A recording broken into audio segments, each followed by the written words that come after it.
Assalamualaikum warahmatullahi wabarakatuh. Nama saya Muhammad Rian Kurniawan dari 10 MIPA 1. Saya akan menjelaskan tentang nabza. Nabza merupakan singkatan dari narkotika, psikotropika, dan zat adiktif lainnya. Adalah bahan atau zat yang dapat mempengaruhi kondisi kejiwaan, psikologis seseorang, pikiran, perasaan, dan perilaku, serta dapat menimbulkan ketergantungan fisik dan psikologis. Narkoba atau nabza, istilah yang dipakai di dunia adalah drugs atau substansi. Sedangkan secara umum nabza, narkotika, psikotropika, dan zat adiktif. Bila zat ini masuk dalam tubuh manusia, akan menimbulkan pengaruh pada kerja otak. Dampak buruk dari nabza atau narkoba memiliki daya adiksi, ketagihan, daya toleransi penyesuaian, dan daya habitual kebiasaan yang sangat kuat sehingga penyebab dan pemakai narkoba tidak dapat lepas dari pemakaiannya. Salah satu penyalahgunaan nabza atau narkotika yaitu pemakaian melalui hisap. Dampak zat ini menyebabkan kerusakan paru-paru karena iritasi jalan pernafasan, namun yang jauh lebih serius kerusakan akibat pemakaian melalui jarum suntik, yaitu overdosis, yang dapat menyebabkan kematian. Tertularnya infeksi hepatitis, endokarditis, bahkan berisiko terkena HIV atau AIDS.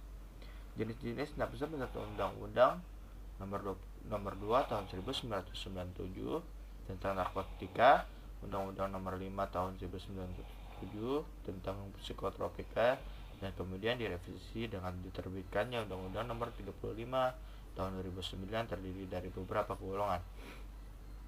Yang pertama, ganja dan opium. Narkotika golongan 1, contohnya tanaman, daun, buah dari Papaver somniferum.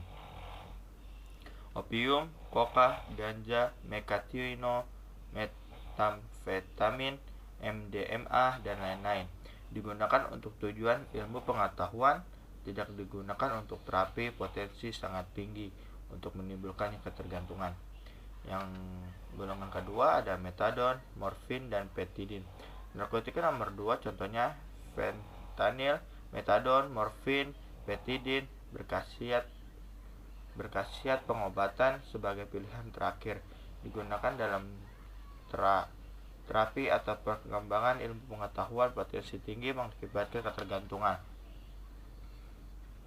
Narkotika golongan 3 contohnya kodein, buprenorfina, norkodein, dan lain-lain. Berkhasiat pengobatan, banyak digunakan dalam terapi atau pengembangan ilmu pengetahuan. Potensi ringan, mengakibatkan ketergantungan. Adapun jenis nabza atau narkotika menurut efek terdiri dari depresan, stimulan, dan halusinogen.